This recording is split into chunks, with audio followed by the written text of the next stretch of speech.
कभी सोचा है कि भारत का जो सबसे शक्तिशाली पॉलिटिकल पद है यानी प्रधानमंत्री का, उस पर बैठा व्यक्ति आखिर चुना कैसे जाता है? जवाब शायद वो नहीं है जो हमारे आपके दिमाग में आता है। तो चलिए आज इसी दिलचस्प पहेली को सुलझाते हैं।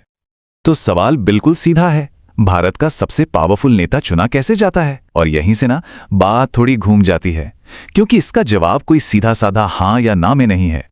और यहीं पर हमारे सामने एक बड़ी अजीब बात आती है। देश की सबसे जरूरी कुर्सी, सबसे जरूरी पद के लिए कोई सीधा चुनाव मतलब डायरेक्ट इलेक्शन होता ही नहीं है। इसका मतलब है कि देश का कोई भी नागरिक सीधे प्रधानमंत्री के लिए वोट नहीं डालता। तो फिर ये सब होता कैसे है? इस पूरी गुत्थी को सुलझाने के लिए हम 5 हिस्सों में इसे समझेंगे। सबसे पहले शक्ति के इस पैराडॉक्स को देखेंगे, फिर ये जानेंगे कि राष्ट्रपति की नियुक्ति में क्या शर्तें होती हैं। इसके बाद एक ऐतिहासिक फैसले की कहानी से इसे जोड़ेंगे, ये जानेंगे कि इस पूरे खेल में असली खिलाड़ी कौन कौन है, और आखिर में ये समझेंगे कि भाई ये पूरा सिस्टम इतना जरूरी क्यों है। तो चलिए शुरू करते हैं पहले हिस्से से, शक्ति का विरोधाभास। ये कैसे हो सकता है कि देश का सबसे ताकतवर नेता बिना किसी सीधे चुनाव के चुना जाता है? तो इसका जवाब क्या है? देखिए, जवाब छिपा है राष्ट्रपति की नियुक्ति में, लेकिन यहां कुछ बहुत जरूरी शर्तें भी हैं। अगर हम नियमों की बात करें तो प्रोसेस बहुत सिंपल है। स्टेप 1, राष्ट्रपति प्रधानमंत्री को अपॉइंट करते हैं, लेकिन वो अपनी मर्जी से किसी को भी नहीं चुन सकते। स्टेप 2, उस नेता के पास लोकसभा में बहुमत यानी मेजॉरिटी सपोर्ट होना ही चाहिए। और स्टेप 3, जो कि सबसे अहम है, प्रधानमंत्री तब तक ही पद पर बने रहते हैं जब तक उनके पास बहुमत का साथ है, मतलब उनका कोई फिक्स्ड 5 साल का कार्यकाल नहीं होता। अब ये सवाल बहुत जरूरी है कि आखिर ये लोकसभा है क्या भला, क्योंकि सारी ताकत की चाबी तो असल में यही छिपी हुई है। यहीं से हम क्या से कैसे की तरफ बढ़ते हैं। लोकसभा, जिसका मतलब है लोगों का सदन, ये संसद का वो हिस्सा है जिसके सदस्यों को आम नागरिक सीधे अपने वोट से चुनते हैं।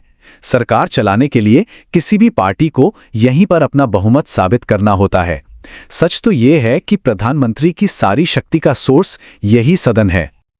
अच्छा, लेकिन सोचिए तब क्या होता है जब किसी एक पार्टी को क्लियर मेजॉरिटी नहीं मिलती। यहीं पर राष्ट्रपति की भूमिका बहुत ज्यादा अहम हो जाती है।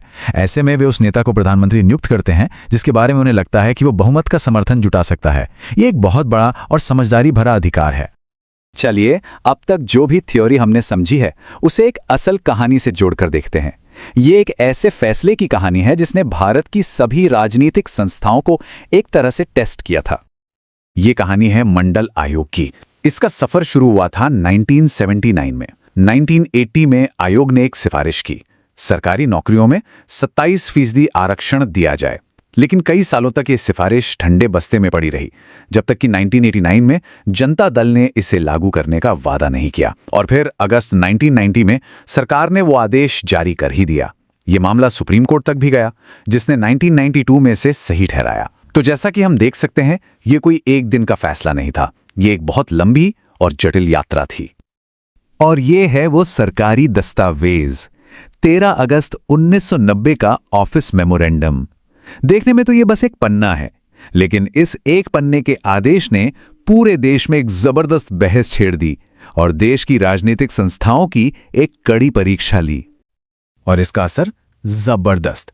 जैसा कि सोर्स मटेरियल बताता है, अगले कुछ महीनों तक ये देश में सबसे गर्मागर्म बहस का मुद्दा था।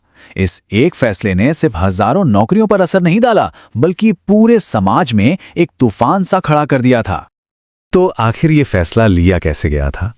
सबसे पहले राष्ट्रपति ने संसद में सरकार के इरादे की घोषणा की। फिर केंद्रीय मंत्रिमंडल ने औपचारिक फैसला लिया। इसके बाद प्रधानमंत्री ने संसद के दोनों सदनों को इसकी जानकारी दी। फिर बड़े बड़े अफसरों ने मिलकर आदेश का ड्राफ्ट तैयार किया और आखिर में एक अधिकारी ने सरकार की तरफ से उस पर दस्तखत कर दिए। ये दिखाता है कि कैसे कई संस्थाएं एक साथ मिलकर काम करती हैं।